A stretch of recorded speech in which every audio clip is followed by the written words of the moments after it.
Welcome back. It's episode 43 of the Upper Decker Podcast. I'm your boy Ty. I'm your boy Tone. And the boys are back in town, baby. Number 43. So I pulled this boy. Are you ready for some shit? Oh yeah. I pulled Mr. Raul Mondesi Sr. Okay, so a couple fun facts about Raul Mondesi. Maybe not too fun for him, but kind of fun for us to talk about as fans. He played 13 years and accumulated 1,525 regular season games played. Okay. He appeared in 0 World Series games. Ugh. None of them. His son, however, Raul Mondesi Jr., you may have heard of him. He goes by Adalberto now.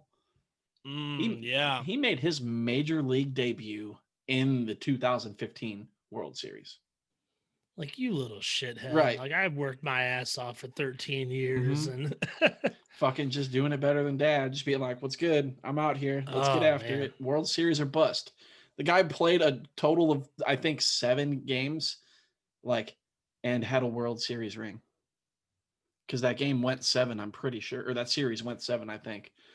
That's wild. Yeah, that's fucking crazy. It did.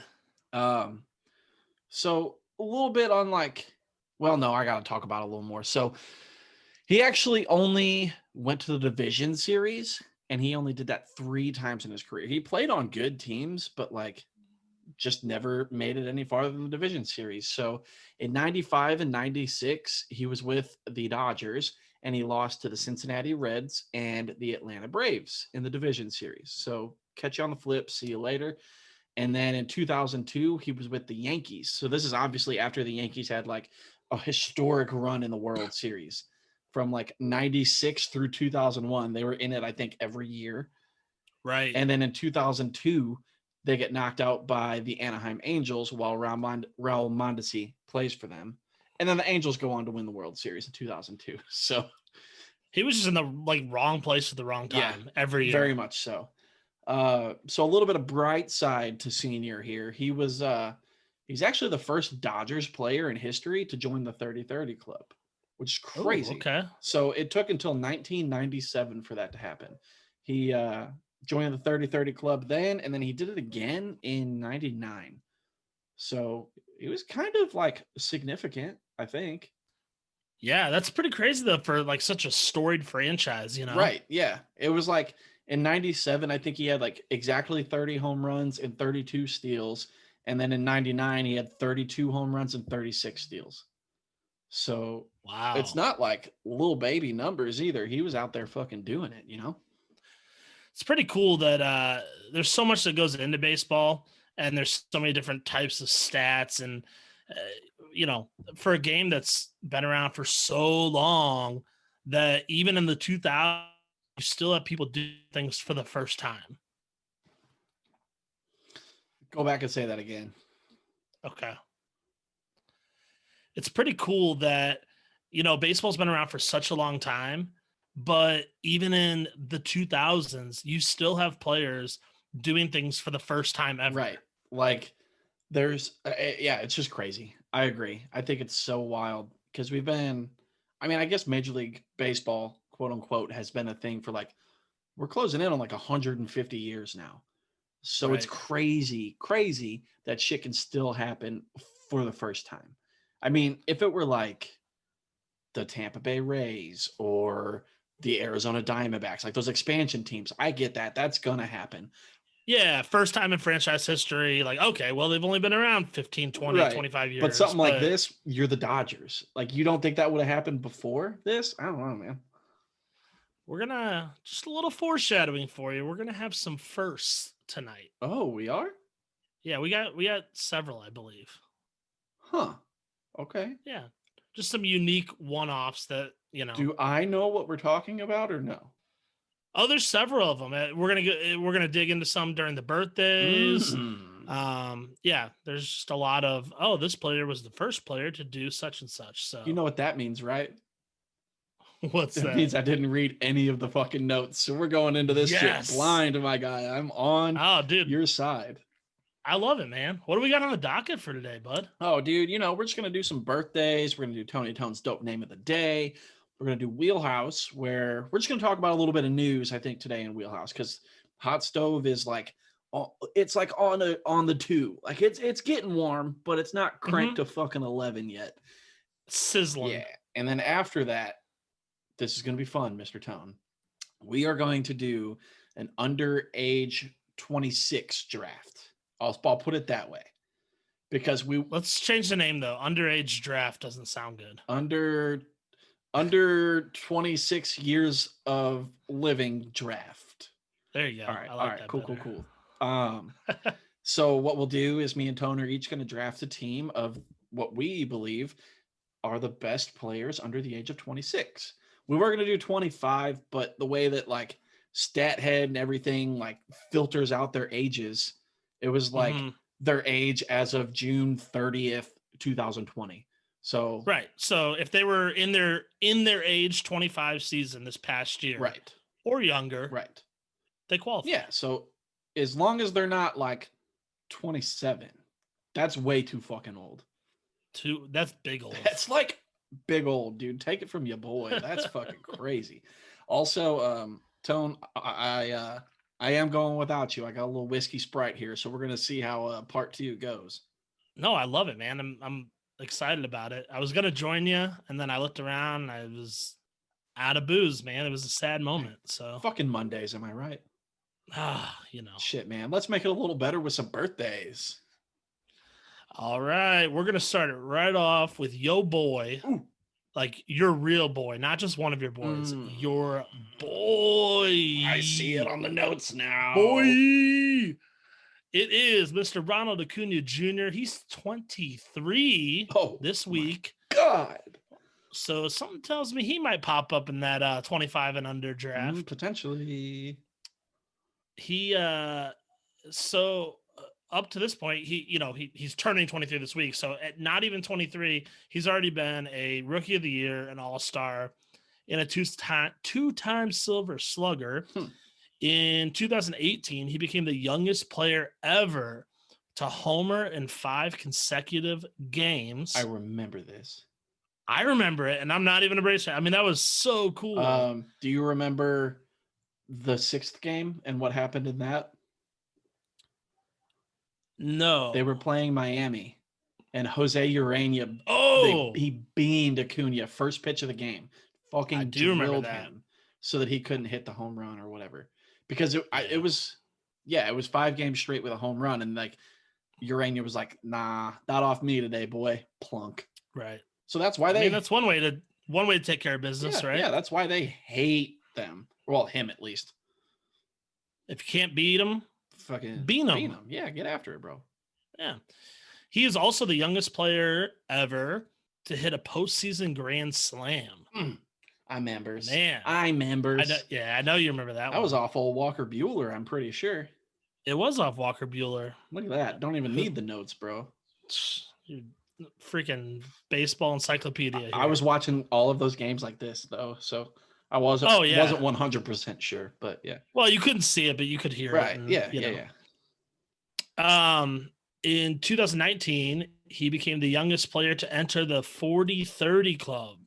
40 home runs, 30 stolen bases. And as you remember,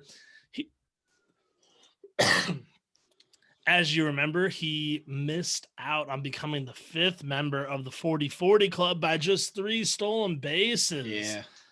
And it wasn't even because he didn't have it was because he didn't have the opportunity. He sat those last few games. Yeah, so. He was nursing some type of injury. I think it was his wrist. So they sat him to get ready for the playoff run. And I mean, I think that he kind of was like, yeah, I get it. But he also super wanted that 40-40. And then coming into the 2020 season, before it was all delayed and all that shit, he was like, fuck a 40-40. I'm getting 50-50. I'm going to be the first one ever. Right. So look forward to that in 2021. It could happen, dude. Man. It could. He's got the skill and he's so young still. Mm-hmm.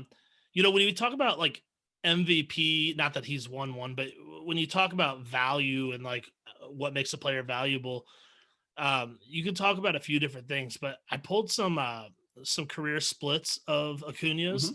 that I think show just how valuable he is specifically to the Atlanta Braves. So when Atlanta wins, he bats .315 with a 1.038 OPS. Jesus Christ. When they lose, he bats .229 with a 712 OPS. Yeah. That's vastly different. Mhm. That's Yeah, almost 100 points difference on your just batting average, and then 300 points different on your OPS. Right. It's crazy because, like, I see where you're going with that, and my mind, like, agrees, but also at the same time, it's like, how much better would it be if he was just consistent the whole time? You know what I mean? Yeah, I mean, I don't know. I guess that's the case for every good player. Right. I know, and that's why it's like, yeah, I get it, but it's just like, yo, just give me like 280 with like a 900 OPS, just consistently all the time. forever. Yeah, and it's great. It's fine. He is clutch though, man. His bases loaded average, career average with the bases juiced, 500 with a 1.472 OPS. That boy mashes. Oh, that's over 24 plate appearances. So, like, not a huge sample size, but like that's enough to, see a trend. Right. I love watching him with the bases loaded, and I love watching him lead off games because he leads off games. So, as you're saying, he's 23 years old. We're going into his third season, I believe. Yep. He is already Atlanta's franchise leader in leadoff home runs. Yeah. So that's just, he just does it. He just steps up there. He's like, oh, you mean you're going to throw a fastball first pitch every fucking time? I'm hitting this out. I don't care. Fucking dingers, baby. We've talked about how we would, construct the lineup if we were Brian Snitker. Mm-hmm. And I go back and forth, but again, digging through his stats, like, I mean, it's hard to argue with the way they do it. I mean, he's really, really, really good when he leads off. Yeah, and it's crazy that like other teams still pitch to him like a normal leadoff. You'd think that would change by now. Like, I know that there's this general like thought process of, oh, this is how we're going to attack the leadoff guy, and then the 2-hole, the 3-hole obviously is going to get more change-ups or more off speed and shit and whatever. So, they go after that. They need to go after him like a fucking 3-hole guy. I would not throw that boy a fucking fastball ever, almost. Yeah. He we've seen what he does with them. So, All right, we can talk about Acuna all day. I think we'll talk about it a little bit later again. So we will. So, all right, next birthday, Mr. Joey Bart is 24 this week. Okay. We haven't seen much from him, so there's not much to talk about here as far as like stats or anything goes. Right. He was selected as the second overall pick of the 2018 draft behind Casey Mize, who was picked by the Tigers. So this is kind of cool. A little bit of a crazy story here. So Detroit got the first pick in that draft, even though they were tied with San Francisco for the worst record. Okay.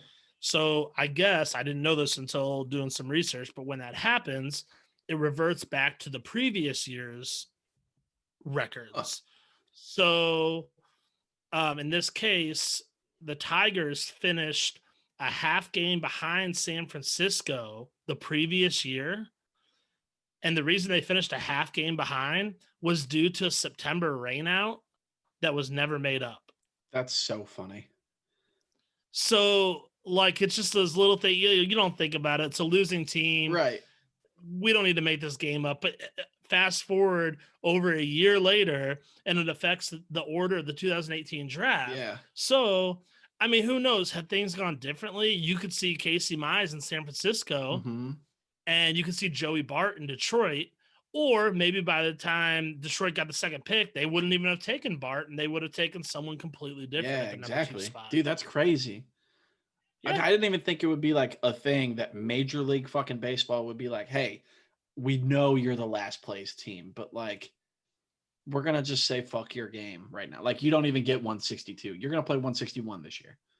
Right. Because that means that another team also only played 161 that year. Correct. I don't know who that team was, right. but yeah. Yeah. I mean, I guess if that other team that we don't know had playoff implications, I'm sure they would have figured out a way to, That's true. to Sure. get it in. But it just shows that like every game can count for something. Right. You know what I mean? It was probably or just like like a fucking Detroit Pittsburgh game or some shit. probably, And they were just like, man, fuck these guys. We don't care about them at all. No one wants to watch that. Right. All right. Next birthday. Chase Utley is 42 this week. We're going to dig into him a little bit here. I just want to ask you right off the bat, though. Is he a Hall of Famer? Directly, like, not looking at stats, not looking it up. Yeah. I'm going no. Okay. So I don't necessarily have an answer. I'm kind of like on the fence with it, but let's dig in here a little bit. He is a 64.4 career WAR, 275 average, 823 OPS, 6-time All-Star. He won the 2008 World Series and a 4-time Silver Slugger. Mm-hmm. He has the most World Series home runs by a second baseman with 7. He also, this is some weird little facts here for you. He has the most stolen bases in a single season without being caught. Okay. In 2009, he had 23 stolen bases without getting caught. That's a pretty good little race right there, bro. Yeah, that's I'm not great at math, but I think that's 100%. That's 100%, dude. That's 0% caught too. Like 0. Yeah, that was wild. He achieved both of those in the same fucking go, dude. I can't believe it. Math. Another totally random weird thing. He's appeared in 7 no-hitters. Wild. 4 on the winning side and 3 not. But that, I feel like that's a lot, right? I mean, I know it's not a perfect game, but still, like, I think so too, man. Yeah. That's crazy. Yeah. I mean, if you think about like the teams that he played for, think about the pitching on those teams. Like, I get it, I guess. So I can only name 3, I think, of the 4 on the winning side, right off the top of my head. So Roy Halladay 2 times. Yeah, I was gonna say twice for Halladay, 1 for Hamels. Yeah.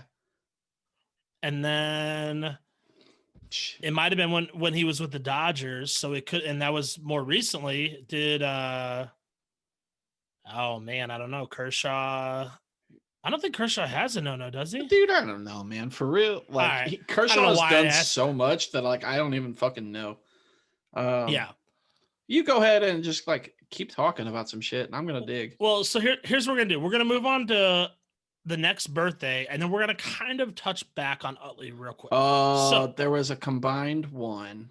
I got it. There you go. So that was the Cole Hamels game. All right.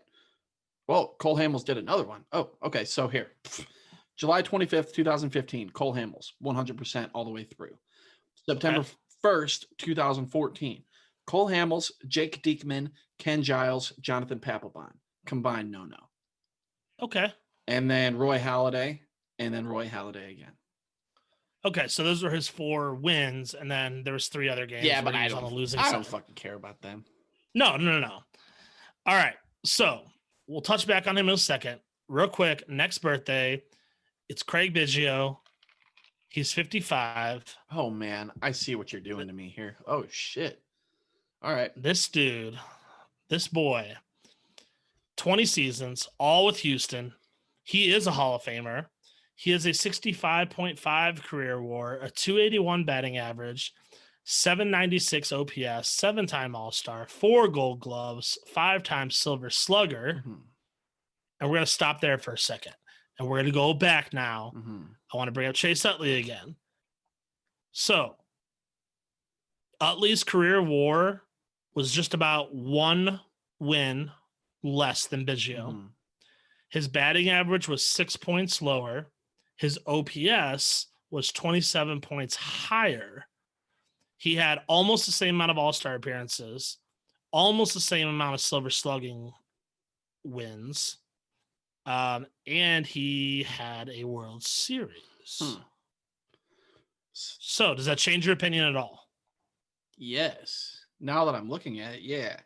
So the only thing that really throws me the fuck off is, Craig Biggio, he's got those 3,000 hits. He hit that. So that's basically like, it's not like a shoe-in to the Hall of Fame, but like once you get that, it's like, hey, he's probably going to fucking get it. You know what I mean? Yeah, it's a huge milestone. How many hits do you think Chase Utley had in his career? Just. If Biggio had 3,000, I'd say Utley had 2,300. 1,885 hits in a career. All right. Well, you just convinced me otherwise. Ain't that crazy? That is crazy. Oh man. And for only having a slightly less batting average. So I guess Biggio played longer and was on the field more when he played. Right. He played 4 years more than Chase Utley. So Biggio had 2,850 games played and had 3,060 hits.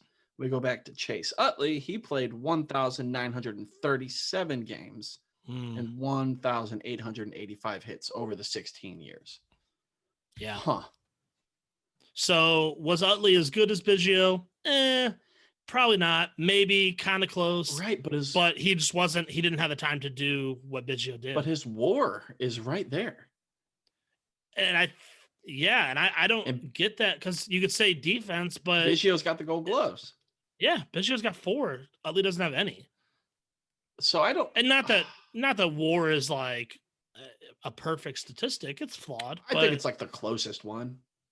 I super go off of WAR a lot of the times. Like that's, I think is the one that is most accurately representative of like a player's like just how good a player was, really. So it's kind of an all-encompassing stat, that factors in every facet of the game. Oh, that's crazy. Yeah, it really is, man. So I'm gonna go back to that and just finish with a no on Chase Utley, just because he didn't accrue the numbers. But like the stats that you listed, if I was to do like a blind test, I'd be like, yeah, maybe I might put him in there for sure. Could be one of those things. He's going to be on the ballot, and then it could just be one of those things like if, depending on who else is on the ballot at the time, and, if he could stay on there for a couple of seasons, he might get in on a weak year or something like that. Sure. All right, so finish up with Mr. Biggio then. I want to hear more about this boy. You mentioned he's part of the 3,000 hit club. He is the 27th member of that club. This is interesting. He was the first player to reach the milestone on a hit in which he was retired.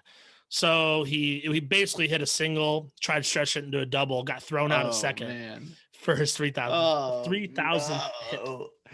So, dude, just chill, Biggio. Just stay at first. That's such a weird thing, because normally they're standing on second base and everybody's, they get their standing ovation, the game stops for a minute, and he just had to walk into the dugout. Yeah, I mean, I'm sure they still did a thing, but like, but he didn't get to bask in all of its glory and just be like, I'm here on second base with my 3,000th hit. They were like, hey, Bish, like, I know you did good. Like, we know you're good at this shit, but like, you gotta go. Like, fuck, that's funny, man. Yeah, it's pretty much, this dude was the only player in Major League Baseball history to amass 3,000 hits, 600 doubles, 250 home runs, and 400 stolen bases. Yeah, see, you give me numbers like that, and that's where the thing is. It's like, all right, Biggio, I get you, fool. Yep. He also has the most hit by pitches in history, which is cool. Oh, I didn't know that. I had a baseball card like in 2006 or some shit that I opened, and it was Biggio, and it was a picture of him getting hit on the forearm to break the record. I was like, nice. That'll stick with me forever. Yeah, there you go. Not to end his little segment on a bad note here, but in 1984, Biggio was playing in a summer league game, and a bad storm came in and lightning hit the playing field. It knocked him and his entire teammates to the ground and killed their shortstop. What the fuck? He was the only player wearing metal cleats as opposed to rubber.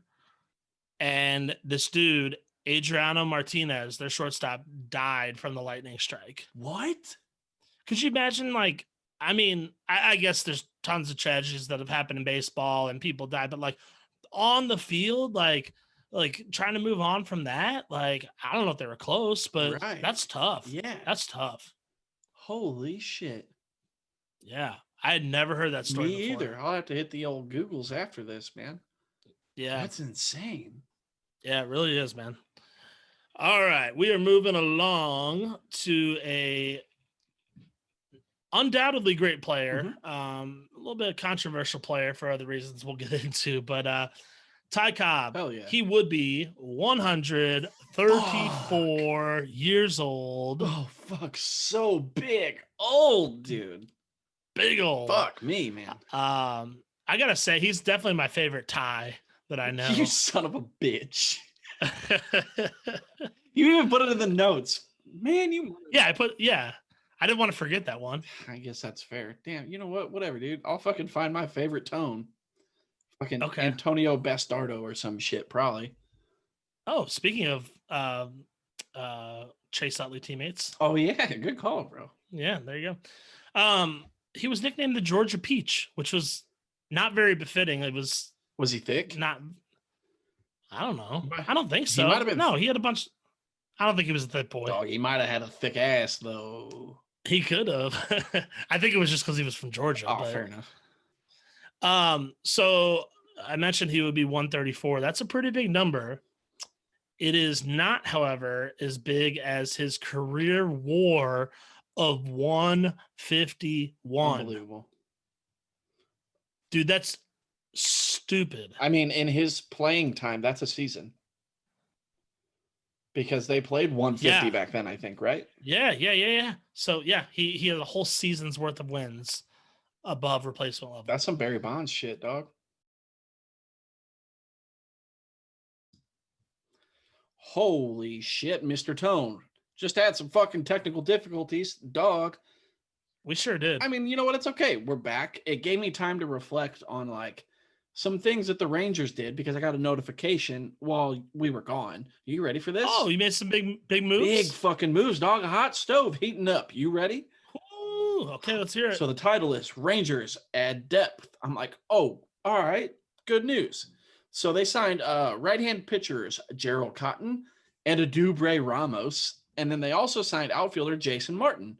All of them to minor league deals. So, like, that's so cool that, like, MLB at bat is just like, yo, T, your boys just signed like 3 nobodies. I think you should know about this. Yeah, that's it's not the most encouraging news. Yeah, I mean, I was expecting like Trevor Bauer signs a 10-year, $450 million contract with the Texas Rangers. I'll be honest, I was not expecting Trevor Bauer to sign with the Texas Rangers. Fuck you, bro. Oh yeah, dude, I don't think I would ever expect that in my entire life, so it's fine. No big deal. Sorry, buddy. You know what? Like we said on we were conversing on Facebook the other day. Hey, follow us on Facebook and Twitter, by the way. At Upper Decker Pod. Yeah. We were conversing about it the other day, dude, and I'm gonna be like fucking 40 before the Rangers are good again, man. Yeah, probably. Unbelievable. You very well might be. Speaking of big old, dude, let's get back into Mr. Ty Cobb. What are you gonna say next about the boy? So this dude had 12, count them 12, batting titles. Okay, so batting titles is leading in average. Yeah? That is correct. Oofa. Look at you knowing things about baseball. Mm-hmm. I only have a podcast. We're 43 episodes in, my guy. Yeah, 12 batting titles. That's pretty unheard of. Yeah. His career stats, some of his career stats, 4,189 hits. Okay. Career 366 batting average. Pretty good. That's an all-time record. So it's the best. Okay. 897 stolen bases. Oh, what? And a career 944 OPS for a guy that wasn't really a power hitter. That's ridiculous. That's just how much he was on base. Right. So he would just get on base. Like you're saying. So he would get on base. His slugging wasn't even like, couldn't have been crazy either. But, you know, he's fast. He had 897 stolen bases. So he might have stretched some shit into doubles, triples, and they had huge parks back then. So maybe his slugging was like decent. It was 512. Okay, well, it's not the greatest, but it's there. I mean, right. I mean, it's solid, but like for a guy that, I mean, it follows like the 3-4-5 slash line that I like to look for. So yeah, 366 average, 433 on yeah, base, I mean, 512 slug, 944 yeah, that shit'll OPS. play. That's pretty good. But I mean, this is a guy that, he played 24 years and only had 117 home runs. Okay. Yeah, he hit double digit home runs twice in 24 years. Like two, and they were both 12. that's crazy. Yeah. Literally like Yeah, 2% of his hits are home runs. Correct. Wow. Yeah, correct. But he had 295 triples, See, there we go. 724 doubles. He was just That's some big parks back then too. And he's fast, Ooh. so of course that helps him out. But damn.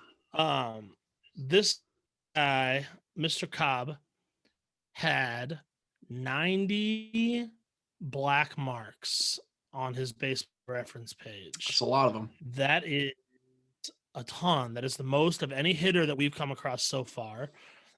Second most still to Walter Johnson with 108, but he's a pitcher and the stats are a little different. 90 for reference. Stan had 79. Mickey Mantle had 48.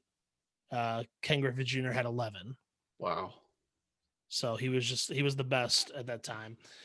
I mean, widely considered the most dominant player in the dead ball era and quite possibly the greatest player in MLB history. Something about the name, dog. Something about the name, that Thai name. A little background. His dad was a school teacher and his mom was 15 years old. So that's kind of weird. No wonder he had a shit life, dude. Yeah. He kind of had a shit life and he kind of just took it out on everyone. Yeah. So, I actually didn't know this. I knew he had some stuff going on, but so weirder family twist, weirder than his mom being 15. In 1905, it was his rookie year. His dad left home, not like permanently, like left home for the night, telling his wife that he was going to the farm and wouldn't be back that night. Okay. Turns out he had suspected her of cheating. So he returned to the house later that night with a pistol. Shortly after midnight, he climbed up onto the porch roof and approached the bedroom window. Now, nobody knows exactly how things went down, but somehow his mom, Amanda, ended up shooting and killing his dad. She claims she mistook him for a burglar, but the evidence from the police reports and stuff doesn't support her story whatsoever. What? So she was indicted on manslaughter charges, but eventually acquitted. Holy shit. How wild is that? Matt, oh my God. Right? And she was probably like fucking 17, just out here killing dudes. Yeah. That's crazy. Yeah, man. You know what? It's kind of, I don't know. He was so good. He's such a good player. And it's kind of unfortunate that ultimately his, incredible career is kind of shadowed now by our knowledge of how much of an asshole he was. Yeah. Everything from like little things like in 1908, he slid so hard into third base, he cut the third baseman's arm. And it turned really bad. It turned into like he was getting death threats every time the Tigers would play in Philadelphia. Did he have brotherly love, dude? Right. He also got into a fight with a Cleveland hotel employee, which resulted in his arrest for attempted murder. What? And he avoided it by fleeing town. Perfect, because you could do that back then. It's a wild fucking West, right? Dog. Yeah. Yeah. So he eventually took a plea deal for a lesser charge, but like he almost killed a guy. He was involved in a bunch of violent altercations, and unfortunately, most of them were all with African Americans, which was like super sad. Yeah. He once was arrested for assaulting a black man in a road rage incident. Another time, he assaulted a ticket taker at Shibe Park in Philadelphia. Jesus. There was another incident in 1912 that actually led to the first players' strike. Okay. So during a game in New York, he was being heckled by fans, and that was pretty common. There was one heckler there that was known for like coming to the field when the Tigers were in town just to heckle Ty Cobb. Got it. But he was a disabled man. Oh no. And on this day, Cobb had just like had enough, went into the stands and violently attacked this dude who had lost one hand and most of his other hand in a printing press accident. This guy like couldn't even put up a fight. Wow. Oh my God. And then aside from like his blatant racism, he was also accused of fixing a game in Cleveland in 1919. So not a great dude. So you're telling me this is your favorite Ty? I'm kidding about that. Yeah, you fucking better be, dog. Yeah, you're way better than this Ty. This Ty was a douchebag. I mean, I'm a douchebag too, but like, and for clarity, I didn't use him to like honor him this week. You know what I mean? Yeah, no, for sure. He's still a super intriguing figure in baseball history, and I think it's worth mentioning. You know what Absolutely. I mean? I mean, like, field like stats and like field wise, Ty Cobb is like one of the guys that people are just like, yeah, play like him. Like, I remember being fucking like 12 years old playing ball, and back then you always had like rivalries with fucking whoever and some shit. And one of our coaches fucking hated like one of those kids' dads or some shit. They were like, go out there and pull a Ty Cobb, slide cleats up, dog, get after it. Right. Like it influenced generations.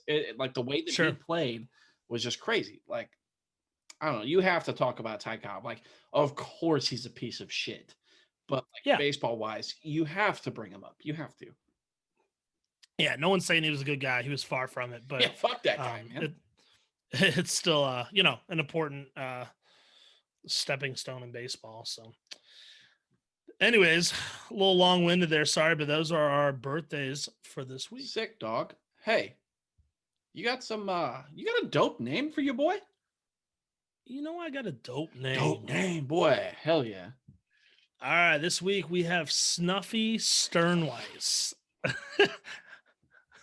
I was hoping. Why did I decide to take a drink then? I don't know. I was hoping you were going to. Say one more again. Snuffy Sternwice. Snuffy Okay. All right. I'm on board. Yeah. All right. So George Henry Sternwice, not nearly as cool as Snuffy. No, fuck no. He was an infielder from 1943 to 1952, mostly with the Yankees.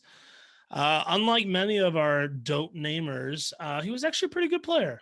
His career wasn't super long, but he still put up 27.2 WAR. That's not a bad career at all. Won 3 World Series titles. Okay. A batting title, actually, which is interesting. All right. And we'll get to that. And finished in top 4 MVP voting twice. Look at Snuffy go, dude. Little Snuffy, a guy I honestly had never really heard of. Timeout though. Okay. Snuffy. Yes. Is that because he chewed tobacco? It is. Really? Kind of, yeah. So, all right. Yes, he earned the nickname from his tobacco usage. When he first reported to the Newark Bears, which was like the Yankees minor league team at the time, he showed up with, quote, an array of tobacco products. The dude just had all things tobacco. He stuffed his mouth with chew and then lit up a stogie. My fucking guy.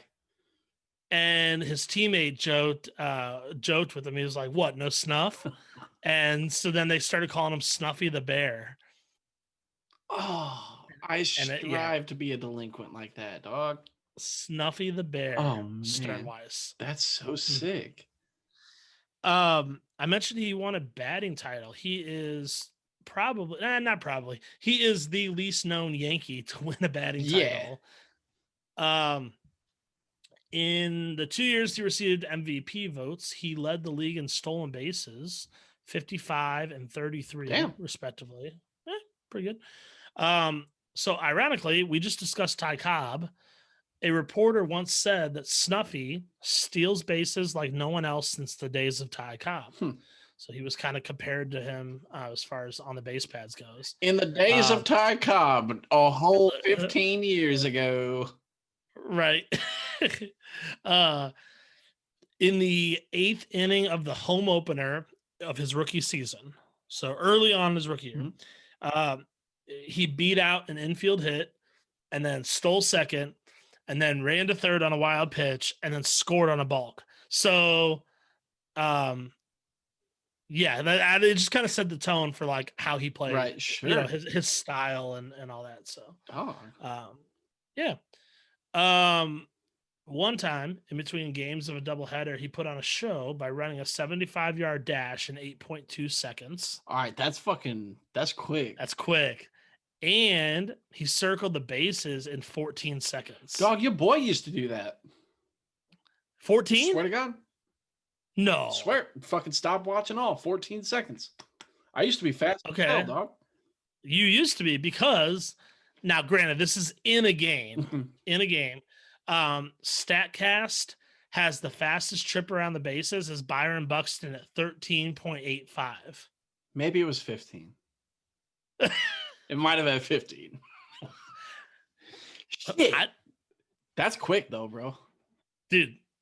Yeah. So this dude was doing it back in the 40s or 50s or whatever. Like without training. Like, could you imagine if they trained guys like that back then? Because like you would have guys like a Snuffy showing up with fucking lips full, fucking smoking a stove, going out to run a 75-yard dash, coughing up a lung at the end of it, but he did it in 8.2 seconds. Like, imagine if he was just like, nah, I'm not going to smoke a stove today. I'm going to go ahead and I'm going to run some hills. Like, you know what I mean? Take a vitamin or something. Anything, bro.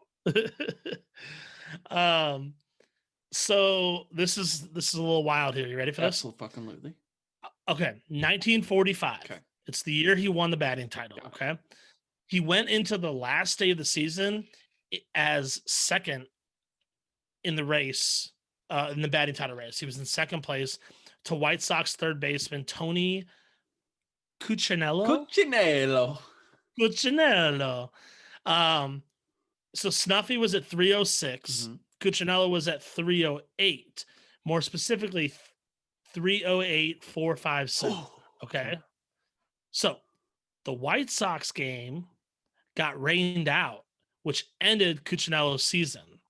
Snuffy, however, came to bat 5 times, got 3 hits. My boy. Now, 2 were solid hits. One of them, not so solid. It was ruled an error, and then the scorer overturned it and made it a hit. My dude. So when that happened, when the scoring changed or whatever, this caused him to reach a batting average of 308.544 to Cuccinello's 308.457. So I mean, a fraction better than bro. That's old Cuccinello. Such a little baby number. That's so sick. That's literally probably one at bat. Oh, absolutely, yeah. That's crazy. Yeah. At the time, it was the lowest average to win the batting title since Cleveland's Elmer Flick hit exactly 308 in 1905. Okay. And then as of 2011, only Carl Yastrzemski's 301 has been lower. That's wild. Yeah. Even crazier. You ready? Oh, Jesus. Snuffy won the batting title that year without having ever led at any point in the season. Ooh, he was an underdog. He never had the lead, and until the last at bat of the last game. Imagine being like Ty Cobb back then and being like, yo, my money's on Tony Cuccinello to win. Tony Cuccinello. And then fucking loses his money on the last AB of the season or whatever. Yeah. That's so sick. Snuffy's my guy, dude. It's the real deal, buddy. Not sure if you heard. I mean, I'm on board right now, dog. I love him. It's crazy. Yeah. All right. Well, that's Snuffy. That's Snuffy. That's it. That's all I got, buddy. Oh, that's not it. You got more. You got more for you, boy. I got more. I tried leading you into it, and you just fucking pushed me off, my guy. You did. I don't know. I was like, he doesn't know what he's talking about. Yeah, I was wondering. I was like, why is he not going to break? Going to break, buddy. This is sad, but it's worth noting. In September of 1958, he's retired at this point. He was on a train that ran through several signals and eventually plunged off an open drawbridge, killing 48 people, including himself. Okay, yeah, that is pretty sad. We could have gone without that one, I think. But it's a unique way to die, though. Yeah, I mean, like, yeah, it's like the only way to die back then. I feel like that's all they did. Like, I feel like that's it. Anytime anybody died anywhere between 1880 and like 1965, it was all just like train related. Or typhoid fever. Fucking Twitter name, my guy. We out here. Yeah. Hey, dude. Is that all you got on Snuffy, or what's up? That is all I got on Snuffy. Perfect. Man. We're gonna go ahead and we're gonna head into break. You can listen to me talk for a second. We'll come back with some Wheelhouse, baby. Hey guys, it's your boy Ty here from the Upper Decker Podcast. Just want to thank you all for coming out and watching this week. Be sure to click the like button, subscribe to us. We're going to be putting videos out every week now. While I got you here, go follow our socials, Twitter, Facebook, Instagram. It's all Upper Decker Pod. Just search us. We got a bunch of content out there. If you want to talk to us, send us a DM on Twitter. I'll get back to you immediately. So if there's something that comes up you guys want us to talk about, or something that we fucked up and you want to tell us that we fucked up, go ahead and give us a shout. Just want to thank you guys for listening, and I'll let you get back to the show.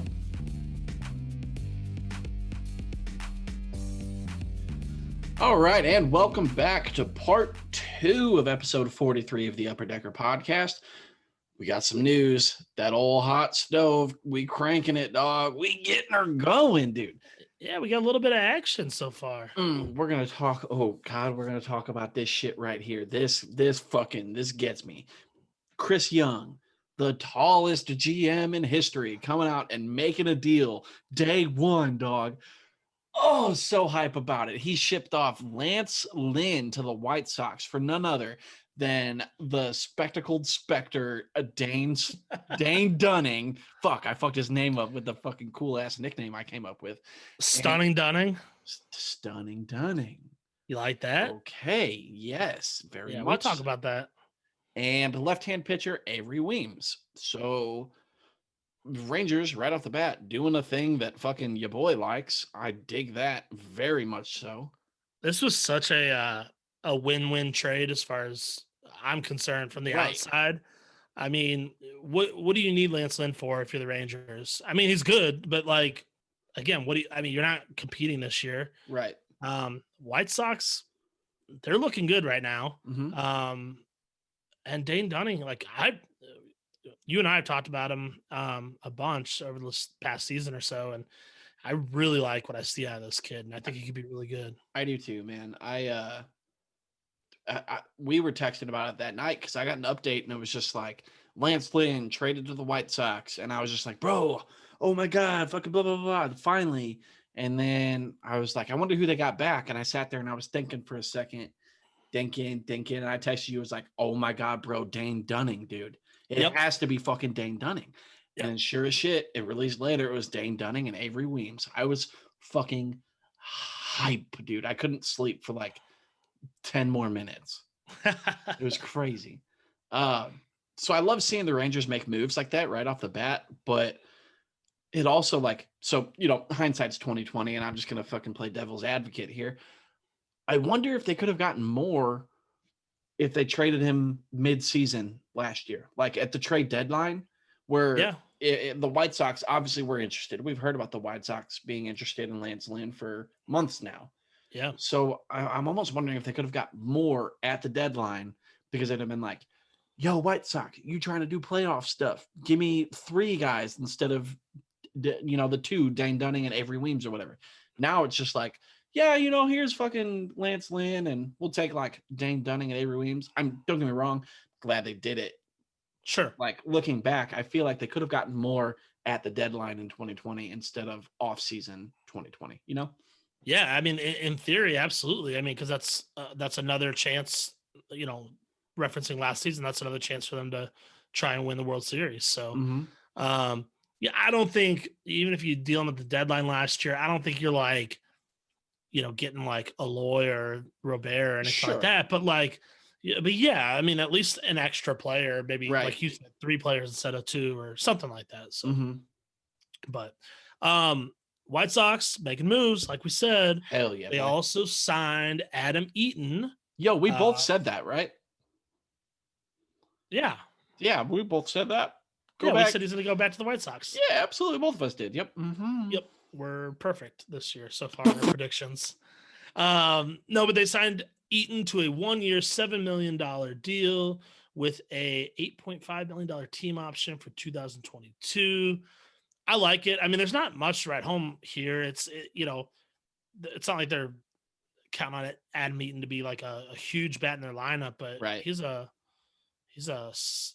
supplemental guy, I guess. Well, the White Sox, like, don't get me wrong, Nomar Mazara is not shit, but they released him, they non-tendered him. Right. So Adam Eaton slots in as their third outfielder right now. You got Eloy, Yeah. Luis Robert, Adam Eaton. That's already an improvement, I believe, over Nomar Mazara. And I love Nomar, Yeah. but this is very much so an upgrade right off the bat.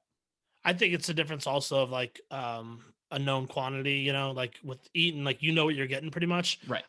Mazara, I still think Mazara could have been and maybe still will be a great player, but Agreed. he hasn't gotten to that point yet. So makes sense as far as I can see. And Eaton didn't cost them, too much. So Right. Next on our little free agent list here, we both got this one right too. Carlos Santana to the Royals. oh yeah, I called that. Oh, both of us, bro. We're fucking on fire, dog. It's a good fit. It makes fucking sense. I get it. So they signed Carlos Santana to a 2-year, 17.5. I'm pretty fucking solid. Like, I love Carlos Santana. I think that I'm not gonna say he's not great, but he's definitely a solid guy to have. Definitely I use this term all the time. He's like a placeholder. Like, you need somebody to give you numbers, give you productive numbers, and not completely shit the bed. Like, that's a guy that's going to get you there. He's not going to be great. He's not going to win you he's not going to be like an all-star every year or MVP numbers, but he's going to give you productive numbers year in and year out. So the Royals need something like that. And the Royals actually don't look too bad. Even after this signing, I'm pretty hype about the Royals right now, bro. I know, man. You think about some of the other pieces they've got there with Jorge Soler and Merrifield, and then, they've always like super lacked in pitching, but they're starting to kind of come around with pitching. Brady Singer's super exciting. Yeah. And, I think they still Brad Keller and Brad Keller's there. Yeah. They've got Ian Kennedy as a closer. Hunter Dozier's been crushing it. Like, that's right. Hunter Dozier. Sure. Again, we talked about him earlier. Fucking Adalberto Mondesi, dude. Like, yeah, they've got a solid team. You've still got Sal Perez behind the plate. They're sneaky good. Oh, they signed Mike Minor this year too. Oh, look so at he's that. going back. Interesting. Yeah, dude. I think the Royals might I don't think they're gonna win the division, but I think they'll be solid. A little squad out there. Little squadskis. Okay. KC Mo repping, dog. KC Mo. All right, back to your Rangers for a second here. Mm-hmm. They made another signing. I like this one. I do too. They signed David Dahl to a 1-year, $3 million deal. He will actually be arbitration eligible for the next 2 off seasons. So, even though they signed him, it's kind of weird how it works, but he's not going to be a free agent until after 2023. So, yeah, it looks good. I mean, it's a risk obviously because of his health concerns, right? But you're not paying crap for him. So exactly. If he can be healthy and do anything, like, don't get me wrong, we've talked about it. The Rangers aren't going to win shit anytime soon, right? But he's a good guy to bet on, to produce, and he's a good guy to lead us to the next era of Texas Rangers outfielders. Right. They've got a lot of guys coming up that are decent. Like, you know, their fucking farm system's ranked dog shit. It's like 28th or some shit right now. But they're still decent down there. Mhm. Like there's a lot of guys that are like, oh, this guy's gonna be real good. You got Leodis Taveras coming up. He's gonna be fucking a stud, I think. But you know, to partner him with like a David Dahl and like Willie Calhoun, if he could do fucking anything, you know, like that would be great. That's a solid outfield. Yeah. That whole the whole arbitration shit, that's big. That's huge. Because you don't ever fucking see that where a guy gets non-tendered really after, you know, before he's like post arbitration. Sure. So you're, again, I don't know who listens to this or whatever, arbitration. It's weird how it works. So service time, you get 3 years with MLB. And then after your third year, you get 3 years of arbitration eligibility where you can argue how much you're worth in your salary. So basically the Rangers is like, we're going to give you $3 million this year, but now the next 2 years, we can debate and talk about how much we think we're going to pay you. So he's basically going to be a Ranger for 3 years if he does anything. Yeah. Yeah. Assuming like shit doesn't completely hit the fan, Right. which it could, but yeah. And you know, even if it's not like a lot of guys that have rough injury histories, it affects their performance when they are playing. So like they struggle on the field, and then they go on the DL. When he's on the field, he's really, really, really good. Right. So he's either like hurt and off the field or on the field and really good. So even if they get like, I don't know, even if he plays a half season next year and a half season the following year and a half season the following year, yeah, on paper, if you put like, you know, dollars to production, still worth it. Absolutely. And he's got a baby on the way. So congratulations, Mr. Dahl. I'll give you that one. Way to go. So we have our first big signing, you know, for like a notable free agent, I believe. Yeah. Yeah. I mean, we have like Carlos Santana and Adam Eaton. I think those are the other big names that have signed so far. James McCann, he went ahead and was just like, yeah, I'm going to go ahead and sign with the Mets. 4 years, $40 million. That's a great deal for a guy of that caliber, I think. Not to take away from anything James McCann has done or what he's about to do. However, do you think that this means the Mets are out on Real Muto, or what's good? Yeah, probably. And I don't know. I mean, there could be more behind it that we don't see. Like maybe they have inside info that Real Muto's not going to sign there. So like, all right, well, we got to go and make a move now. Yeah.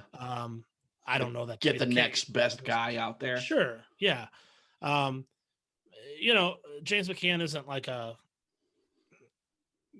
don't know. I don't even know how to describe. He's a good catcher. Like he's a good catcher. He's not going to blow you away. Right. But you know, he's solid. I mean, he's going to be a fairly productive member of the lineup, you know, and he's done to my knowledge pretty well from the defensive standpoint. So and 40 million, like that's not bad. Yeah, it's so cheap. Like I love this deal. I really do. I would have liked to see him go elsewhere because basically I did want to see Real Muto in New York. I thought that was going to be sick. I wanted that, but you know, James McCann's like, again, you said it, he's not going to blow you away, but he's under the radar. I think like a top 5 catcher right now.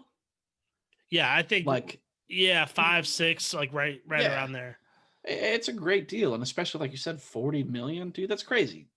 And you know, like we've talked about it, fucking Cohen's out here ready to fucking spend money. He's ready to buy people. So if he saved money like that on a catcher, there's more moves in play. There's more moves coming from the Mets. And I think it's going to give them a very well-rounded team out there. Yeah, totally agree, bud. Let's see. Are you ready for this, dude? Fuck this guy. You can't even play it off. No, fuck him. I'm so mad. It's not even that notable. Why are you mad? He didn't go to your team. I still like the Red Sox. All right. It's not even that notable. I literally just put this in here to get you all riled up. You got me. Hunter Renfroe signed with the Boston Red Sox. 1 year, $3.1 million deal. There's not even much to say, man. It's just I don't even know that they're counting on him being a starter or what. Like he shouldn't be. I know that. Put but it that way. yeah. On my list of most disliked Major League Baseball players, It's Todd Frazier number 1. Yes. Hunter Renfroe number 2. That's it. That's all she wrote. Okay. That's it. I don't know why. Fucking great value brand Mike Trout out here fucking just hate it. Hunter Renfroe, you fucking slap dick. Whatever. I'm gonna tweet at you and fight with you this time. Do it, man. I'm gonna. It's gonna be great. We got one Major League player all riled up, so whatever, man. Fuck that guy too, man. I don't give a shit. Todd Frazier. So all right, we're going to get into this real quick. I think we're going to discuss it for like 65 seconds, probably. Deal. The Cleveland Indians are changing their name. They are. I get it. Yeah. Yeah. Okay. Tell me if I'm crossing a line. Okay. I get it. Mm-hmm. But also, like, come on, though. Like, it's, you know what I mean? Like, it's been around for so long, and it's not like, they got rid of Wahoo, but I get it. Wahoo bad. Wahoo not great. Get that shit out of here. But at the same time, like the Indians, is it really? I don't think it's so much that it's like so blatantly racist. Like it's not. It's not it's not the Redskins. It's not the Redskins. We can both totally 100% agree on that. It is not the Redskins. It's not in the same caliber. Right. I just think my whole thing is, all right, I got 2 points. Ready? Mm-hmm. One is at this point, we've progressed so much as a society in the last 100 years. Mm-hmm. It's not that it's like this blatantly like super duper racist thing, but I just feel like in the year 2020, there's no need to name a sports team after an ethnic group of any kind. Like, no matter what it is, anything, you know what I mean? I don't know. The other point I'll make is we are living in an age now where sports teams aren't names very often. Sure. But if you look back, like they used to change team names all the time in like the early 1900s and stuff like that. I mean, there's teams that like literally like every year they have a different name and then they go back to the old team. And some of that had to do with teams moving around, different ownership groups, that kind of thing. But I don't think it's the end of the world. I'm not saying I'm 100% like, oh yes, this had to be done. Right. I'm also not saying I'm against it. Like I'm okay with it. Is where I'm at. So, yeah, I'm the same way. Like okay. So as like a human standpoint, I get it. Like it. I get it. But also, where do we draw the line? Are you going to change the Braves? Are you going to change the Warriors? Like that doesn't. Right. It doesn't do like the same shit. But also, as like a baseball standpoint, it doesn't, and the history is going to be there. But it almost like wipes out the last 105 years to me. It's like, oh, they're not the Indians anymore. Well, then that doesn't. I don't know. It's weird to me. They're a storied franchise. Like so many great things. Not World Series. Sorry, Tone, has happened to them. Like as the Indians, you've had Bob Feller. Like you and I both love the Indians. I think that's what your second favorite team, probably. Yeah, probably. Overall, yes. Yeah, I would say they're a top 5 for me. Like, I love them. Like, I loved when I was young getting into baseball, and I was like, oh, you've got like fucking. I mean, this is a little after, but you got like Cliff Lee, CC Sabathia, you got old ass cabs, Asdrubal Cabrera out there. Yeah, like, Ricky Vaughn and go on more. I need more. Do two more for me. Willie Mays Hayes. All right, and I need another one. I can't think of his name. The dude from the Allstate commercials.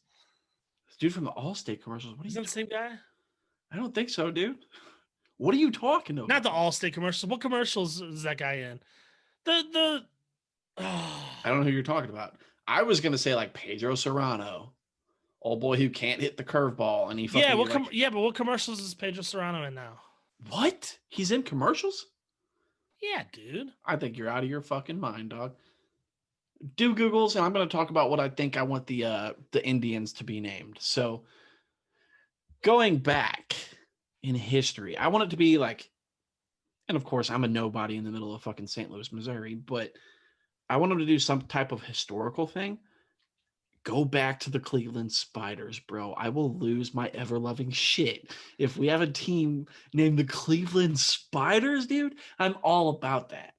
That would be super cool, man. Yeah, I'm about that. Imagine the uniforms, just like Players Weekend. Do they just go out there in Spider-Man suits, bro? Oh, God, I'd be all about that life. Yep. Did you find anything on Google, or are you just fucking lying to us, bro? No, I'm not lying to you, man. Dennis Haysbert. That is not the same guy. Yeah, dude. That is Pedro Serrano? Yeah. No. You are out of your mind. Say it again, Dennis Haysbert? Yeah, he's the All-State guy. Okay, I wasn't crazy. You had me all worked up, and I got nervous, and I was like, wait a minute, am I making like the biggest blooper of all time here? No. Dennis Haysbert is Pedro Serrano. Oh my God. Is that crazy? No way. What? Once you see it, it makes perfect sense. Yeah. Yeah. Holy shit. Yeah, he was the president in 24. I don't know. Yeah, dog. Oh my God. Hey, you found the little audio clip you can put in before the episode now. Hey. Damn, bro. Get what? I searched Pedro Serrano on Google, and it says Jason Hayward and Pedro Serrano swapped at birth. And there's just a fucking picture of Jason Hayward. Oh, okay. Get the fuck out of here. What do you want the Cleveland Indians to be named? Do you have anything? No, I mean, Spiders is the thing I'm most okay with at this point. Just because it's not a terrible name, and there's some historical significance there. I feel like if they're the Spiders, they could probably keep the same colors too. Yeah. I think they were the Cleveland Blues at one point too, so that would be pretty cool. Yeah, I like either one of those. Don't come up with a brand new name where you're like the Cleveland Cubes or some shit. Right. Like, fuck that. They have said they are not going to go the Washington football team route. I did see that. Thank God. So they'll keep the Indians through this season. I think they said it was actually going to be. It might even be after 2022. So somewhere in 2022 is when they're going to try to officially change it. Oh, really? Yeah. Okay. I just saw that they said like it'll be changed within a week or so. So I thought that like that would be the thing, but I guess they're going to come up with a decision. Yeah, I guess so. I got it. So yeah, they're as far as I know, it'll be the Indians still this year. So buy up all your Indians gear while you can, man. Yeah, absolutely, man. It's hard enough to find Wahoo shit. Just imagine going out there and getting some Indian stuff now. Oh boy. Yep. Yeah, I won't be wearing my Indians hats to like softball games anymore. Right. Try to keep those looking nice, Yeah, keep them crisp. Mm-hmm. Speaking of crisp, we got some fresh boys right out the bat. You ready to draft some of them, dog? Yeah, let's do a draft, man. It's draft night. Let's do some 26 and under MLB drafts right now. So, Mr. Tone, do you know what we get to use for the first time in so fucking long? The wheel? The fucking wheel, my guy. Yes. All right, so I've got 6 total spaces. 3 of them are tie, 3 of them are tone. You ready? I am so ready. Spinning, and I fucking hate you. It's Mr. Tone. So go ahead. Just go ahead and take Juan Soto. Like, I get it, bro. All right, I'll take Juan Soto. You motherfucker. All right. I get it, dude. That's fair. Yeah. If it makes you feel any better, because it makes me feel like a little better, I'm gonna take Fernando Tatis Jr. That is a great pick. That is a super solid pick. And the thing I like about that pick is that you're taking a guy where there's a big drop off. I mean, no offense to Bo Bichette, Carlos Correa, Gleyber Torres, like they're all very good shortstops. Right. But there's a pretty significant drop off there after Tatis. Yeah, there's a lot of other positions that we can fill with like other names. But Sure. the under 25, like the gap between number 1 and number 2 is fucking exponential compared to other positions. Right. All So, right. damn, So round 1 that went so fast, dog. I knew yeah. what was going on. I knew it. Oh, I knew exactly what the first. Well, I knew what the first 3 picks were going to be. Yeah, if it makes you feel any better, literally at all, I was gonna take Fernando overall over Soto. So Were you? you were gonna get him either way. Oh, okay. Yeah. All right. Well, were you going to take Ronald Acuna with your second pick? No, but do you have him playing center or right? That's what I want to ask. Oh, I have him playing. You can change it later. Okay, but- if I could change it, then let's just say right Okay. field. But I might need him to play center. That's fair. Damn. God, that sucks. Okay. I'm just gonna be honest with you, my outfield is looking pretty solid right now. Yeah, dude, your first 2 picks are outfielders. Of course they are. Let me go ahead and cap it off then. As of right now, I'm going to use my center fielder as Cody Bellinger. Nice. That was what I didn't know if I was gonna need Acuna in center for, so I might have to move him over. Yeah, so yeah, I'm taking Mr. Cody Bellinger in center field. Okay. I think, buddy, I know what you're doing. Yep, go ahead and put it in. No. Just type it, right? I can see your cursor on the outline. Fucking damn it. Type in Shane Bieber I already as my did. number 1 starting pitcher. Fuck. Oh my gosh, I'm gonna kill you. You're Dude, bro. my team's just destroy you. Nah, you finna eat shit. So for the listeners, what we're gonna do is we're gonna come up with a little like a point system, right? Yeah. Is that what you Oh, said? yeah. We didn't even fill anybody in on this. No. So all right, so we'll stop here. What we're gonna do is this is the somewhat idea that we landscaped this shit around. So we're gonna do probably 2-3 of these drafts, maybe. It's gonna be like 25 under, 30 and over, maybe. We'll do a 30 and over. Yeah. And then we'll do like Dominican, Cuban, American, all of these drafts.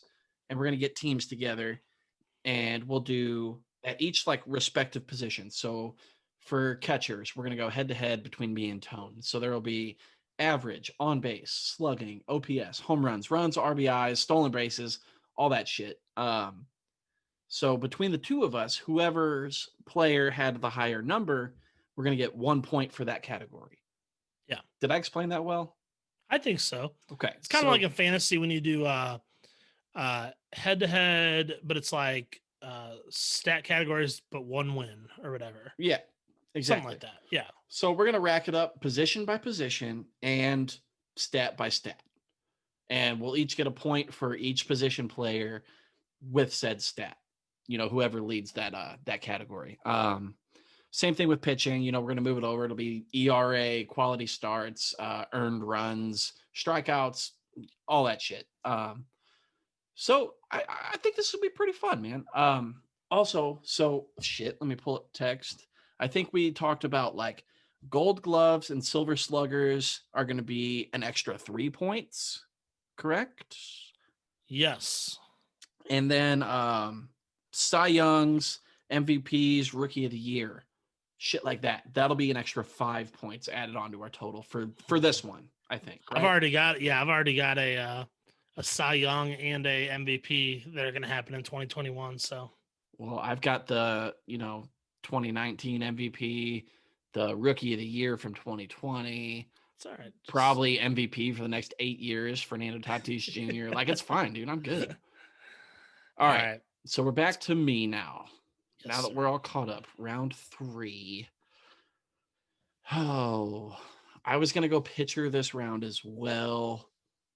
I'm going to go Walker Buehler. Okay. And I'll pass it right back to you, sir. Damn, I'm just going to build the Dodgers plus Fernando Tatis Jr. There you go. Just the entire state of California. Yeah. You can only pick players from California. Easy. All right. I'm looking at infield now. And I think I need to go with I need some polar bear action in my life. All right. Yeah, that makes sense, dude. Yeah, I definitely need some polar bear. See, because that's where I was standing. I didn't know if I was going to put Bellinger at first or center field. So right now I got him at center. Okay.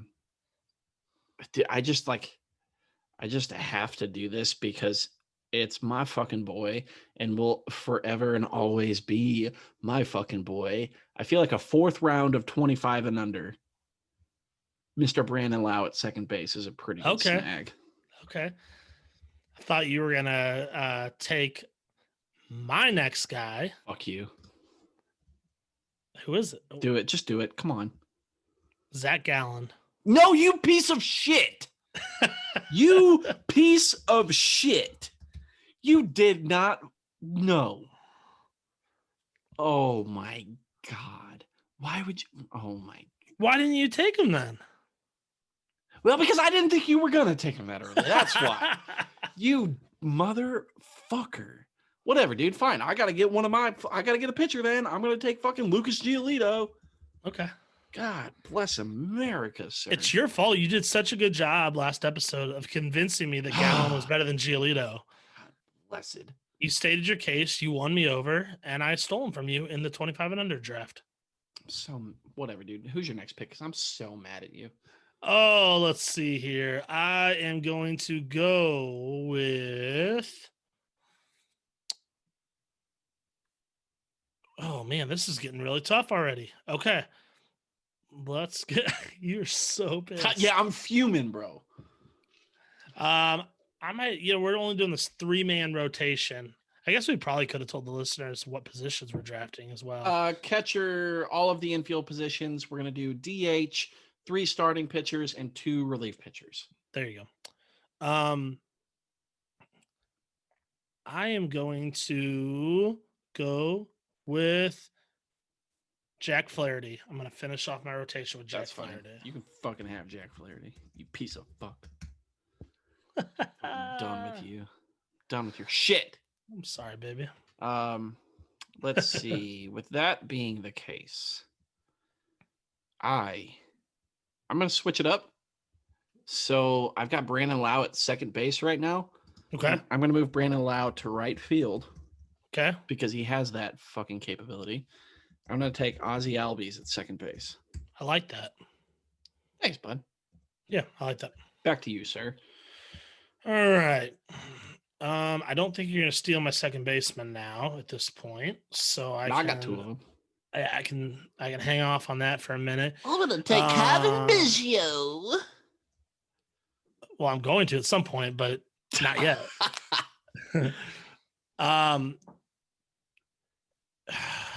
This is tough. Are you reaching? I might be reaching a little bit. Okay. You know what I want to do here? Okay. What do you want to do? I want to move Ronald Acuna to center field. Wild. Okay. I then want to move Juan Soto to right field. Also wild. Keep going. I love this. And then I want to put Dominic Smith in left field. You son of a bitch. You mad about that one too? Yes, he was going to be my DH, bro. Oh. You motherfucker. All right, that's fine. I got like 100 DHs on the board, dude. Don't sweat it, dog. I got it down. All right. Shit. So let's see. I've got a second base, a shortstop, center field, right field, 2 starting pitchers. Ooh, let's see what's available at third. I don't know. No, third is pretty deep for real. Catchers, whatever. Oh, stupid. Devin Williams, please. Oh, that was gonna be my next pick, man. Devin Williams, please. How heated would you have been if I would have picked Devin Williams with my next pick? I would have quit the show, I think. If you would have ended up with Dom Smith, Zach Gallen, and Devin Williams, I would have told you to kick rocks, bro. And Acuna. I get that, dude. Okay. I can't be mad about that. That was the 3rd overall pick. What else am I supposed to do? But the other ones, you feel like I stole them from you. You definitely stole them from me. You should have let me have them. Okay. You fuck. Should have. What was I thinking? All right. Yeah, go ahead. Fuck it. Fine. Whatever. I'm going to take Man, this is getting pretty tough here, buddy. No, it's not. I got 400 people left. I got a lot of names, but it's just which one do I want? I am going to go with Bo Bichette as my shortstop. Bo Bichette? That sounds like a Star Wars guy. Hey. All right. Boba Fett. Bo Bichette is your shortstop. Dude, I might need a fucking first baseman out in this joint. Do I take? I know what you're gonna do, and I was gonna. Do you know? I think so. Because I've got 1, 2, 3 options here that I'm deciding between. Fuck me, dude. All right, hold on. Because I need a second to look at it too. Because I might take a center fielder instead and move Mr. Bellinger to first base. There are some good center fielders left. I know. Because I also need a left fielder. Ooh, snap. I might. Fuck. All right. Fuck. God, this is so hard. All right, you're right. This is. Yeah. Oh, fuck me. Shit. I'm going to take. There are some pure DHs as well. I know. I'm looking at that too, but I'm going to leave that because I have some shit up my sleeve, I think. Well, I mean, you also fucked me on 2 picks, so I might not be having anything up my sleeve. You know what? Fuck it. I'm going to throw Vlad Guerrero Jr. at first base right now. I thought you were going to take my DH, and you sure did. You sure did. He might end up my DH as well, but I'm going to move. I'm going to make some things happen around this joint. Let's see what you're doing. Okay. I'm going to take.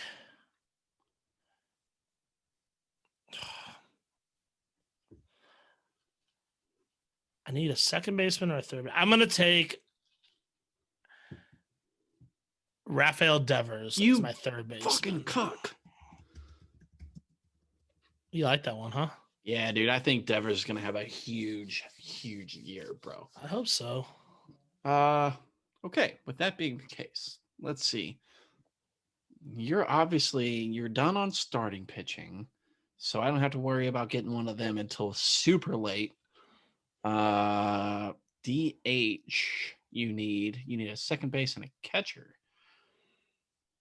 which if I know you're probably going to go position player next. You've already got a third base. I'm going to take shit. I'm going to take Will Smith as my catcher. I like that move a lot, buddy. That's where I'm going. Okay.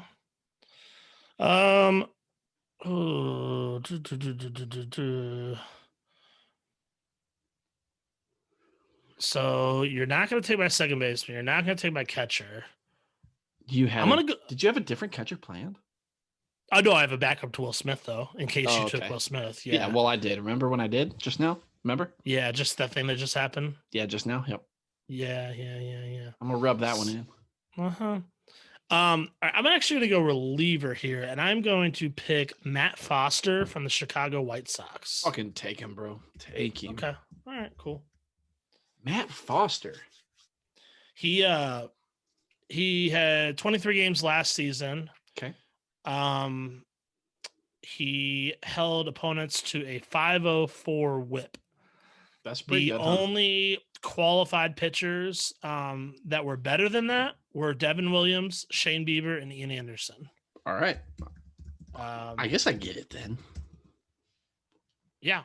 His I don't know. He's got good numbers, man. 2.2 ERA.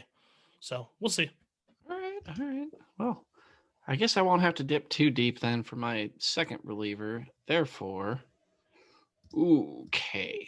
What do I need? I do need a third baseman. Fuck. Pretty bad. Shoot. Or a left fielder. You took Dom from me, you fuck. Left field, or third base. I'm going to take Alex Verdugo and stick him in left field. That's a good bet there. I love Alex, and I think that boy, I think he's something special. He had, full playing time this year out in Boston and just went off. We saw him go off. He's got an arm, outfield assists just through the fucking roof, which doesn't help me in this draft at all, but Right. it'll be fine. All right, I am going to take Yordan Alvarez as my DH. I know you. Why, dude? Because he's really good. Man, no, we've been over this. We go over this every week now. Bro, you are tripping. My God. Man. All right, fine. With that being said, you're going to take Yordan Alvarez at DH. I still need a DH. I still need a third baseman. You're not going to take either of the guys that I want there. You don't need any starting pitching. You do need a relief pitcher, and so do I. So I'm going to go ahead and take the next best fucking relief pitcher, I think. None other, Mr. James Karinchak of the Cleveland Indians. Oh, that's literally my next pick, bro. You're welcome. I knew it, dude. I knew it was. Fucking that guy had a season, and he's a nutcase. I love him. Yeah, I got to scramble now. So let's just go ahead and take Sean Murphy as my catcher. That's actually a really good pick, dude. Sean Murphy had a great season. Yeah. Not like through the roof numbers. No. But a very respectable, behind the plate guy for the Athletics. I loved that. So now I can bounce back to third and or DH, because you might still be able to steal my DH for a different position. Maybe. All right, I'm gonna throw names out, Tone. Okay. Since you've already got your catcher and I've got mine. What do you think about a Sam Huff type for a designated hitter? The catcher from the Rangers, my guy? Ooh. I don't know enough about him, to be honest with you. Okay. All right. With that being the case, I think he would be a great designated hitter. Okay. He's too tall. He's like a 6'5" fucking catcher, which is crazy. He's not going to last there. He won't. Mike Piazza, I think, was 6'3", 6'4". He's a crazy tall catcher, and he was a catcher for a long time. But I really like Sam Huff. I think he's going to do fucking fantastic things. However, I know he had a down year this year, and I know everybody was super high on him. But are you ready for my DH pick? Yes. Let me warm up my mouth real quick. Franmil Reyes is my DH. Man. Dude. I don't even know why I didn't even put him down on my list of man. I thought you were going to go Shohei.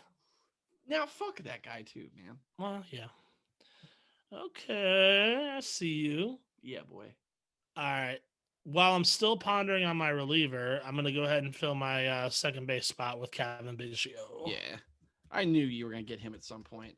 You are – I think Biggio is going to be great, but you're a lot higher on him than I am. So I was just like, I got other guys I can grab for sure. Yeah. That's fair. Both those statements are fair. Okay. Oh, fuck me. I still need a third baseman. What am I doing with my life? Third base. So I'm going to run through my names I have listed here. So you've got Devers. You just took Biggio. My names listed are Austin Riley. Okay. Yoan Moncada. Alec Bohm. Or IKF, my dude. So that's, I left Austin Riley off, but I had Alec Bohm, Moncada, and Kiner Falefa. Got it. If it's me, I'm going Bohm. Really? Yeah. You're going to pass up Moncada? Yeah, I'm not a huge Moncada fan. I'm not saying it's bad, obviously. I don't trust his production. Okay. I would actually go Bohm, then IKF, then Moncada. Wow. All right. Just one man's opinion, though. Yeah. All right. You got me thinking, though. You've got me thinking, because I can move around these positions just a little bit. So I might be able to snag something else here. So let's see. I've got Vladdy. Could I move Vladdy to third and take another first baseman? You've got Dom. I could take Ian Happ. Ooh, fuck. I think between all of the numbers we're talking about, you know who we skipped out on shortstop, by the way, and I'm glad that both of us just skipped him. Carlos Correa. Yep, that one. Yep. I have him on my list, but I was trying to avoid him. Same. He's also on my list. I figured two people would go before, but still. Austin Meadows is also on my list for left field. Mm-hmm. Wait, where are you gonna do? Oh, you're gonna put Cody at first and then Vlad at third, and then take a left fielder. Or wait, I don't know what I'm doing. There's a lot of things I can do here, dog. I'm just looking. I don't know yet. I still don't even have my final answer because I keep bouncing back and forth between fucking 5-6 guys. But yeah, you could move Bell. Oh, you can move Bellinger no. I see the move. I see the move, and it's coming to me. Hold on. So I'm gonna move Vlad Guerrero to third base. Yeah. I'm gonna move Cody Bellinger to first base. Yeah, that's what I was saying.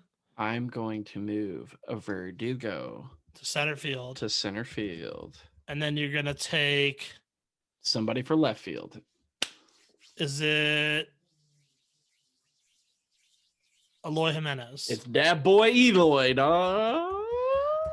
I was also looking at Luis Robert or Dylan Carlson or Randy A. Yeah, no, I'll take Eloy over all of them. Okay. I thought about Luis Robert. He's on my list about 6 times, but yeah, I'm gonna take Eloy. I think just for power numbers more than anything. Yeah. I'm gonna fill my last relief spot with Cal Quantrill. Yes, from the Padres.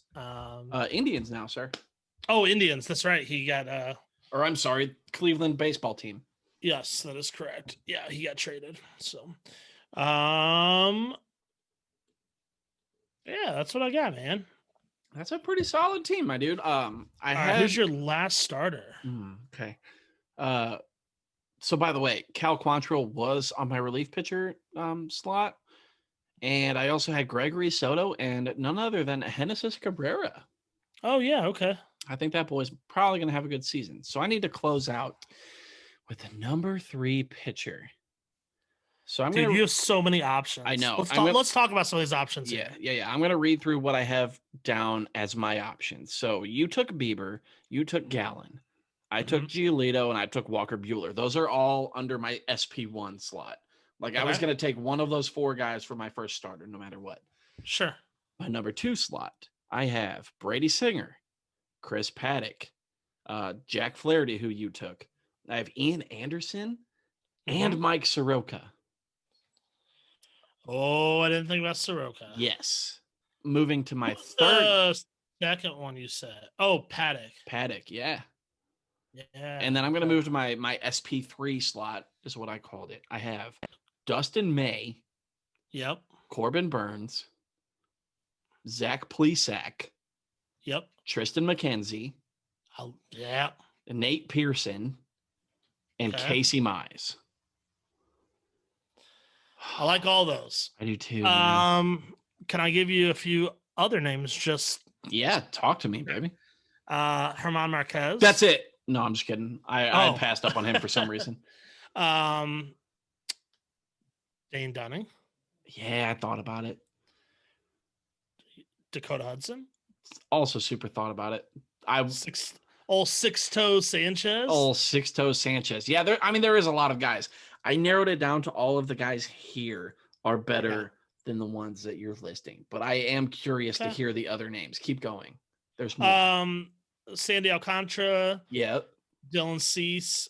Christian Javier. We all looked at the exact same guys. Yeah. Christian Javier, I thought he was a relief pitcher. Does he also start?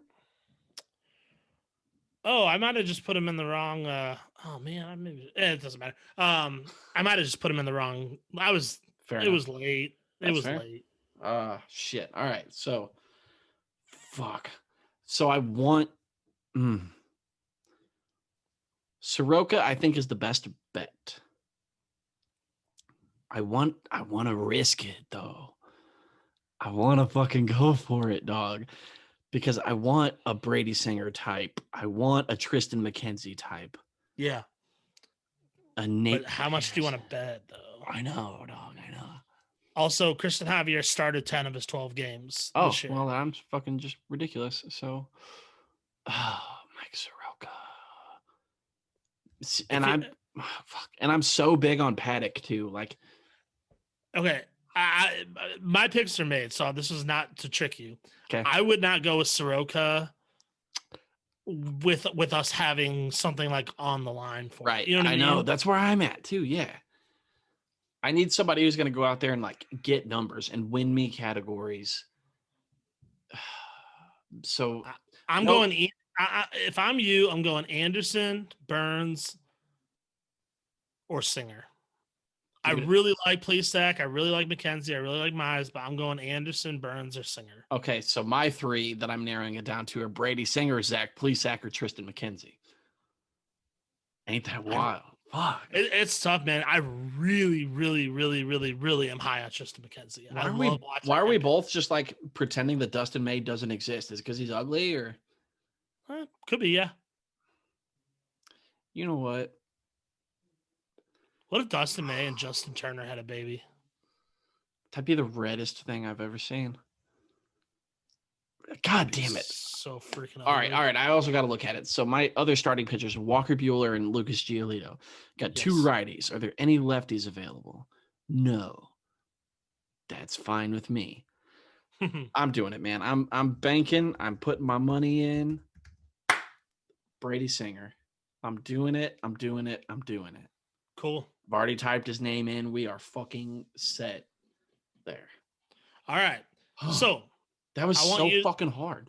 Yeah, that got a little tough there at the end. I want you to run through your whole lineup position by position. All right. Yep. So catching, I have Will Smith. Dodger. First base, Cody Bellinger, Dodger. Second base, Ozzie Albies. Shortstop, Fernando Tatis Jr. Third base, Vlad Guerrero Jr. Left field, I have Eloy Jimenez. Center field, I have former Dodger Alex Verdugo. Right field, Brandon Lau. Designated hitter, Franmil Reyes. Starting pitcher, Walker Buehler, Dodger. Starting pitcher, Lucas Giolito. Starting pitcher, Brady Singer. And my relief pitching, Devin fucking Williams and James fucking Karinchak. Yeah, you got me on relief pitching, buddy. I'll give you that. I'm so good at picking relievers, dude. Yeah. All right. You ready for mine? Yeah, go for it. All right. I have at catcher, Sean Murphy. First base, Pete the Polar Bear Alonso. Second base, Kevin Biggio. Shortstop, Bo Bichette. Third base, Rafael Devers. Left field, Dominic Smith. Center field, Ronald Acuna Jr. Right field, Juan Soto.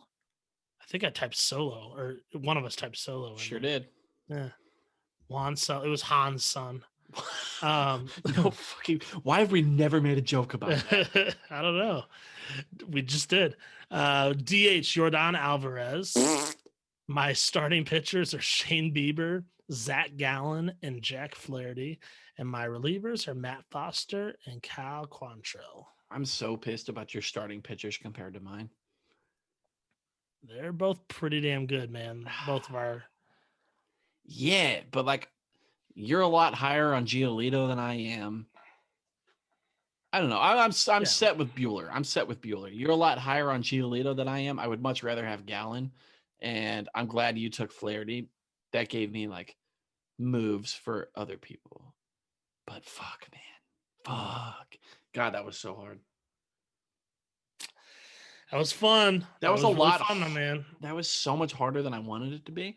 Because like, yeah, in my head. So I have a preferred draft order listed on my own notes here. Are you ready for this? Okay. So round 1, Fernando Tatis Jr., Juan Soto. This is exactly what fucking round 1 was. Yeah. Round 2, Ronald Acuna Jr., Cody Bellinger. Exactly what round 2 was. Round 3, Shane Bieber, Zach Gallen. So you took Bieber, and my mind was like, take Gallen. Do it now, do it now, do it now. I have it planned. It's right there. Go for it. Take a fucking picture. And I didn't. You didn't. You took. I think I took Brandon Lau. Yeah. I don't remember who the fuck I took at this point, for real. You want to know what? What? I probably wasn't going to steal Lau from you either. You son of a bitch. Whatever, dude. Brandon Lau's the best player in MLB baseball. Ever. He's way better than Ty Cobb and way less of a racist. That part's probably true. Yeah. That's not hard to do, but damn. This is fun. So we'll post this on the socials. We'll let you guys vote. Yeah. Or just talk trash or whatever. I don't know. Just tell us how stupid we are and let us know which player we forgot, because there could be one. Oh, all right. Let's do that. I'm going to go through and just talk about other guys that I thought about drafting and didn't. You've got a list, right? Yeah. So under catcher, I had Will Smith was my get. That's who I wanted, and I got him. Other than that, I had Sam Huff and William Contreras for the Braves. First base. So I've got so many fucking options here. The first 4, these are the ones that I wanted. I wanted one of them. Pete Alonso, Brandon Lau, Cody Bellinger, Dom Smith. You ended up with Dom, and I got Lau and Bellinger. You got Alonso. Right. I've also got Ian Happ, Vlad. I took Ryan Mountcastle for the Orioles. Kind of a fucking stud and slipped under my radar just a tad. Okay. He was on there, though. Nate Lau, he's shown promise. He plays with the Rangers now, just got traded over there from the Rays, so he's going to be a full-time player. And then Alec Boehm, and I have this guy on every fucking position on here. Nick Solak. Oh, yeah. Oh, man. I just couldn't do it. Second base, I have Brandon Lau there. You have Kevin Biggio. Mm-hmm. Solak's listed. I took Albies also. Keston Hira's there. Yep, I had him. Another small name guy, Garrett fucking Hampson, my dude. Yeah, I know you're really high on him. So high on that boy, and I let that slide. Shortstop, moving over, Willie Adames, Carlos Correa, again, Garrett Hampson, IKF, Gleyber Torres. Gleyber Torres was the name. I'm not necessarily surprised that he didn't get picked. I'm surprised his name didn't come up in conversation during the draft. Yeah. Shortstop's so fucking deep with like young talent right now that he kind of falls behind those other guys that you were talking about. Right. So third base, I mentioned Austin Riley. I mentioned Moncada. Alec Boehm falls into that again. Left field, dude. I talked about Ian Happ 4 or 5 times and didn't draft him. Austin Meadows, I said. Ryan Mountcastle again. And a bunch of repeated names because all of these guys play so many different positions. You know who we didn't talk about at all was Trent Grisham. He's on my list for center fielders. Yeah. I'm big on Trent Grisham. Yeah. He's just not on the level of like these other guys that I wanted to take. Right. So I've got Trent Grisham on my list of center fielders. I've also got Ramon Laureano. Oh, yeah, that's a good one. I really thought about that, and I left him sitting. He's hurt right now, though, right? Not that or I something. know of. Maybe there's something. That something was going on with him. Yeah, I don't know, maybe. But we're also talking fucking Kyle Lewis, reigning Rookie of the Year center fielder. Luis Robert, I think backup for a Rookie of the Year. Left field or right field is where we're at. Pretty much got all that squared away. My designated hitters was just like slop from the rest of the positions kind of pushed down. So so you and I decided like we weren't going to put like Fernando Tatis Jr. as our DH. We were going to get somebody who was like a logical DH. Right. So I had guys listed like Sam Huff, Pete Alonso. Dom Smith was my get for DH. That's who I wanted. Yeah. Vlad Jr., Devers, Austin Riley, Eloy, and Franmil was all who I had listed for DH. But yeah, man. I mean, we get down to like, I talked about all my starting pitchers. I brought them up to you. Right. And I mentioned the other ones that I was, eyeballing for you even once my 3 were gone. But right. Yeah, and I brought up like the other relievers, like a Gregory Soto or Genesis Cabrera type, but I had Cal Quantrill on there, so I'm glad that you took him. I'm glad you saw that and was like, that's a good guy, because he was sneaky, dude. I picked him up 6-7 times this year in fantasy just for like spot starts. It was great. Yeah. Well, shit. Man. All right, man. Fuck. All right. Well, we're going to have to edit this whole podcast, put her out, let you guys fucking debate as to who chose the better 25 and under team, and we'll go from there, man. Me. You know what? It's only because you stole like half of my fucking picks. You know how much I love that? I'm so pissed. You have to have it for a year. You have these guys for a year, and I have to deal with that shit. Unbelievable. Yeah. Sorry, pal. Whatever, dude. I'm gonna fucking end the show before I come through the screen and punch you. So I just want to thank you guys for listening. Like, super, super, super, super thankful over here. I just want you guys to like, just do me 2 quick favors. Like, it's the giving season. Just come on out. Yeah. Do me 2 quick faves.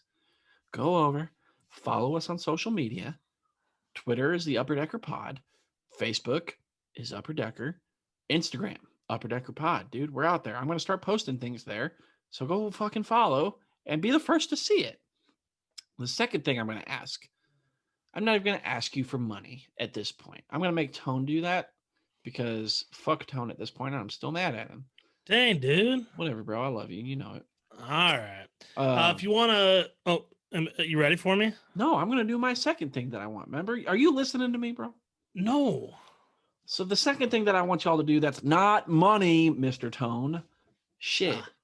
It's just like go over to Apple Podcasts, Google Podcasts, wherever. Just give us like a little 5-star. Just fucking give us a rating. You give us that, move us right up the fucking list, make us known. That way you don't have to give us money. Other people can give us money. Now, Tone, tell them how to tell the other people to give us money. I need you to hold up like a red flag that says Tone, line, or just a card with a line. Line. Tone, line. All right. If you would like to give us money, we very much appreciate it. You can go to anchor.fm/Upper Decker Pod /support. You can sign up to donate as little as $1 a month, $5 a month, $10 a month. I don't know, $1 million a month, whatever. Is going to help us get better equipment, help us with merchandise, all that kind of stuff, and just put together a better experience for you guys.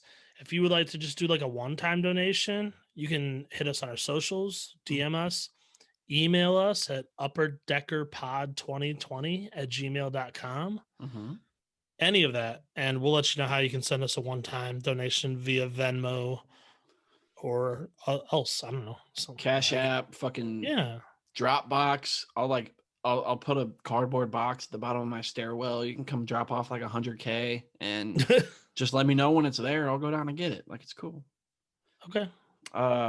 Lastly, hey, we're doing YouTube things, bro. We're there now. We are entering the world of video. Yeah, so me and Tone, we got our makeup done before this episode. We look fucking fine.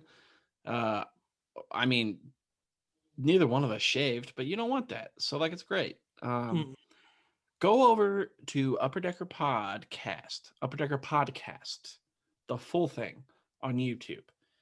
Give us a like. Give us a subscribe. That one that was hard to say for me with a lisp. It's okay. And just like share our shit. Like, that's literally the biggest thing that I can ask of everybody here is just like share it. Just share it. Let other people know that we exist. That's all I want from you. You might not like us, but someone will. Right. Maybe. Like, even if you hate us, just share us. That's all we want from Christmas. We're sitting on metaphorical Santa Claus's lap. You go ahead and just share this. That's what I want for Christmas. Just share this whole episode. Tone, is there anything else you need to ask our listeners for or just inform them on? I don't think so, my dude. I don't think so either, man. They're probably tired of hearing us talking for real. Yeah, probably. I'm tired of hearing me talking, so let's go ahead and call it fucking quits on episode 43 of the Upper Decker Podcast. We will see you next week for episode 44. Catch y'all on the flip.